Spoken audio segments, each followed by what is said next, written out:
Dear student, তো আজ আমি আলোচনা করিম নিযুত মইনার আঁচনি বিষয়ে।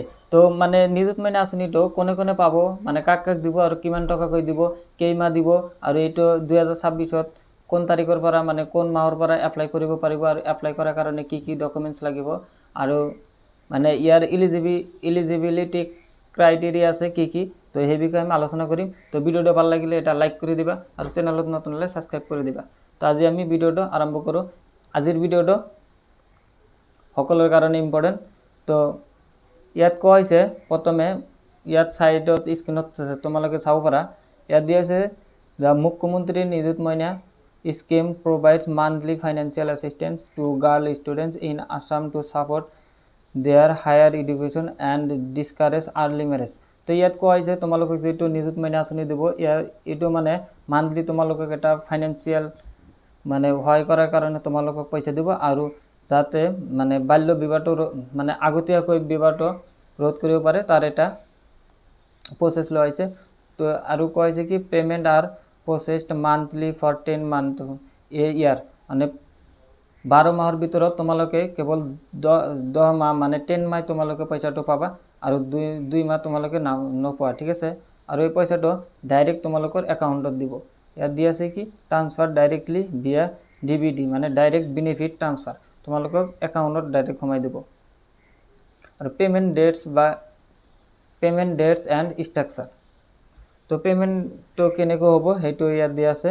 মান্থলি চাইকেল, তো financial assistance is credited directly to the students bank account, মানে পইচাটো দিব তোমালোকৰ ডাইৰেক্ট, মানে ষ্টুডেণ্টে তোমালোকে মানে যিটো একাউণ্ট দিবা ডাইৰেক্ট মানে তোমালোকৰ একাউণ্টত সোমাই দিব।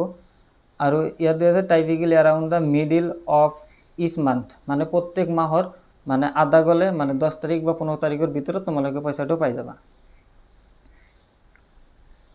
তাৰপিছত ইয়াত আৰু এটা আছে no payment month, the stipend is not paid during the summer break June and July. তো ইয়াত কি কৈছে তোমালোকে বুজি পাইছা। তো আৰু এটা আছে academic year, the scheme resumed in the academic calendar for 2026 with continuing payment for eligible beneficiary starting from October onwards, মানে অক্টোবৰ মাহৰ পৰা আৰম্ভ কৰা হ'ব। তোমালোকে আগতে দিব, আগষ্টৰ পৰা মানে তোমালোকে কৰিব পাৰিবা। পেমেণ্ট মেথড, তো এইটোতো কোৱা হৈছে ডাইৰেক্ট তোমালোকৰ একাউণ্টত দি দিব। বেনিফিট এমাউণ্ট, তোমালোকে কিমানকৈ টকা দিব।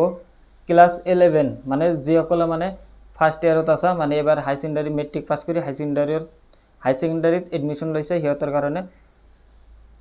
তো ক্লাছ 11 পাৰ মান্থ 1000, মানে প্ৰত্যেক মাহত 1000 টকাকৈ দিব।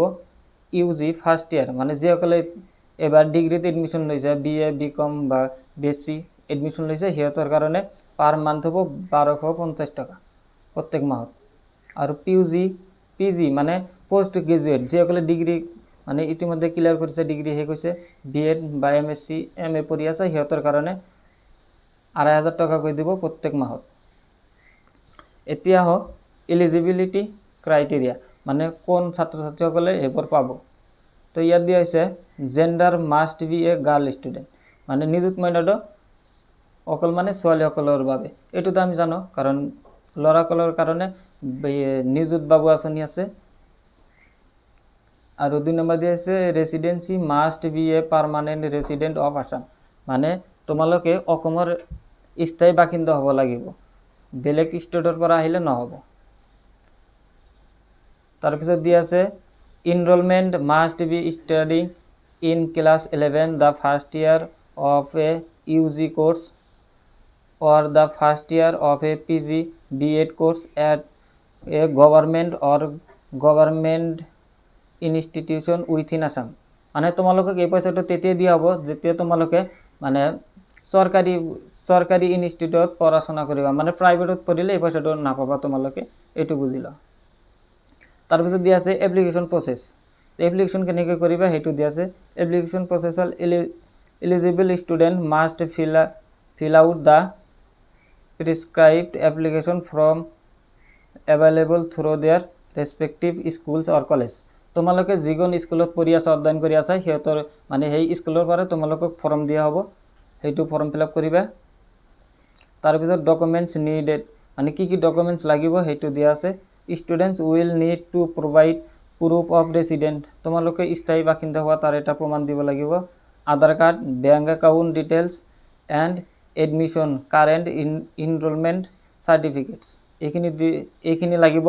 আৰু ইয়াত দিয়া আছে ৰিনিউৱেল, মানে এইটো ৰিনিউৱেল কৰাৰ কাৰণে কি কৰা হ'ব, মানে নেক্সট ইয়াৰত তোমালোকে ৰিনিউৱেল যে কৰিবা তাৰ কাৰণে ইয়াত দিয়া আছে, হয়তো বা এইটো পিছত চেঞ্জো কৰিব পাৰে। ৰিনিউৱেলটো দিয়া আছে from the second year onwards reapplication is not required, a continuation certificate from the head of the institution is sufficient, মানে এইটো তোমালোকে পৰৱৰ্তী দিব না সেইটো পিছতেই ক'ব, এইটো মানে ক্লিয়াৰভাৱে ইয়াত কোনো কথা দিয়া নাই। তো আজিৰ কাৰণে এইখিনি। যদি ভিডিওটো ভাল লাগে তোমালোকে এটা লাইক কৰি দিবা আৰু চেনেলত নতুন হ'লে ছাবস্ক্ৰাইব কৰি দিবা। আৰু আমি ইয়াৰ পিছত আজি মানে আলোচনা কৰিলোঁ নিযুত মইনা আঁচনিলৈ, তো ইয়াৰ পিছত আমি আলোচনা কৰিম নিযুত বাবু আঁচনিলৈ। ঠিক আছে, তো ভিডিওটো ভাল লাগিলে এটা লাইক কৰি দিবা। তো আজিৰ কাৰণে এইখিনি, বাই বাই, টাটা।